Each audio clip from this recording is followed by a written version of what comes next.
the actual red line and defending. I think it's like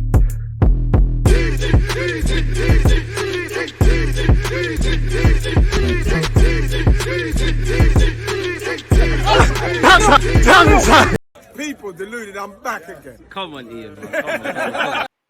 People deluded, I'm back again. Thank you very much for tuning back in each and every time. It's always appreciated, and I'm very appreciative of all your support. Please make sure you've subscribed, hit the like button, and check out the playlist, especially where it comes to Arsenal's under 18s and 21s, because I have a playlist dedicated to all my reviews of them and them things. Now, obviously, our under 18s across the weekend, we were in action against Manchester United. Their under 18s counterparts. This is a game that at first team level is very feisty and things, and there were moments of that, like even when Bradley Ibrahim scored his penalty, sent the keeper the wrong way. It's like they didn't, rightly so, the United players didn't want to give him the ball back so Arsenal could get momentum. Now, obviously, it's a crazy game. It's probably one where, to a degree, tactically for Jack Wilshere and his coaching staff, and likewise the Man United counterparts, the tactics kind of went out the window. Anytime you concede free, it's great to score 3 goals in a game, but anytime you concede 3 goals for both teams, there's a lot you could do better. Definitely in cup action. I'm not actually privy to it. I could be wrong. Don't quote me, but I think this means that we can't progress further. I stand corrected, and I hope to be wrong on that. Last time we beat Aston Villa 1-0. And yeah, man, for me, before we carry on, listen, let these young men be young men. Let them develop. Don't count your chickens before they hatch. They've got a lot to work on. But Ethan and Myles, listen, if they don't make Arsenal's first team, I don't want to put an age on it and stuff. And I'm not saying they're going to be amazing and all of these sort of things, and they're going to be world-class players at the age of 20. But if at 18, 19, 20, these lot are not sniffing around the first team, then I honestly believe we're doing something wrong. Again, there's many twists and turns, and development is never linear.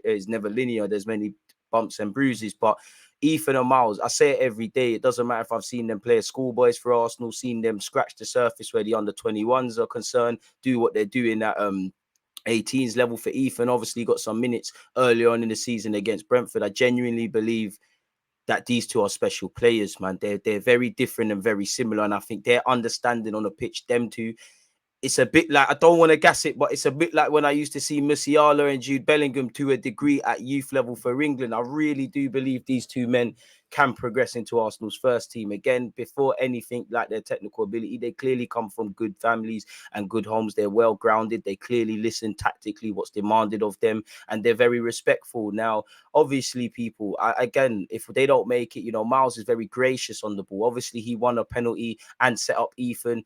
I like him. He can play as 8, play as a 6. He backs himself in possession. He's very gracious, lovely passing range. I like when he carries the ball, really. He plays with his head up. Of course, they're young. They do young stuff and things you would accustom with people of this age. But Myles, I got a lot of time for him, man. I really do believe he's going to be an Arsenal first teamer. Again, please develop. Don't hype these guys. Let them do what they're doing. Ethan as well. I wouldn't necessarily describe Ethan as aggressive, but I think he is quite aggressive in the actions he takes. Like one of the goals, they're backing up and backing up and backing up and backing up. You would have thought it was carnival. You back up against Ethan in a footballing sense, you're in trouble. Defenders just respecting him probably too much, backing up and backing up. He's lashed it home. Obviously, the second goal he's set up by the man we spoke of previously in Myles. And he's unlucky not to have a hat-trick because he lashed the effort just wide. But staying with the game, I did think it was an even start. I did think we started off slightly on the back foot. And at under 18s level, I can't lie, I don't have the statistics to hand, but we've probably conceded penalties probably too frequently. Alex in goal, Rojas, he's kind of gone to sleep a bit and he's taken out the man, really. We're playing out from the back. He's tried to kick it. He's made an issue of it, made a meal of it, and they've taken the lead via the penalty spot. It is what it is because, it was going to be a crazy game. Myles has earned a penalty for us from the right-hand side. Bradley Ibrahim stepped up, sent the keeper the wrong way, restores parity in the game, gets us back into it at 1-1 in that regard. I can't lie, United do look threatening, and is it Ethan Williams, especially down their left, down our right. We're not dealing with the first and second balls well enough, and again, he's shown that he'll take advantage of such. Both of his goals, he looks like a good player, and he's one I'm going to do my research on because he caught my eye. The 2 goals he scored from the left and right hand side, the second one, which we'll get onto, we're not following runners and we're not dealing with it, and we've left him on mark and he's lashed it home. The first one, we haven't cleared our lines properly, we haven't won our first and second balls properly. and we've played around with fire and we've been burnt. And for United, they've restored their lead. We've gone behind once again. Obviously, things did get better temporarily, people, because as I kind of alluded to earlier, Myles found Ethan, who put it home, got us back into the game. We then took the lead in the game as well, people, within that regards for the first time.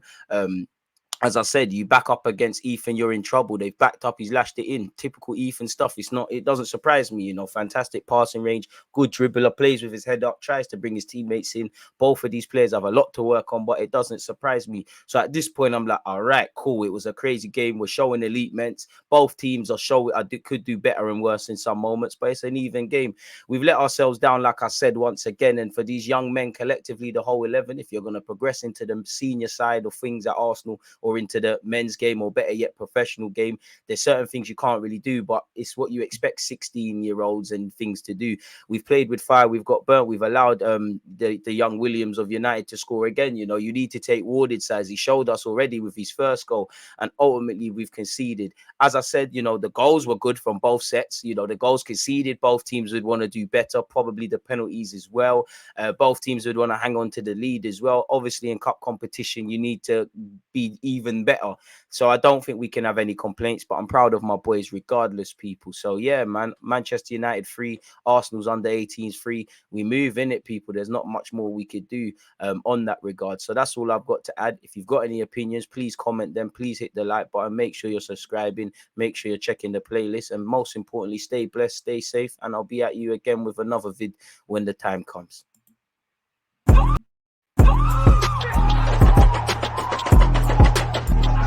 As always, is that active red flag, defending. I think it's like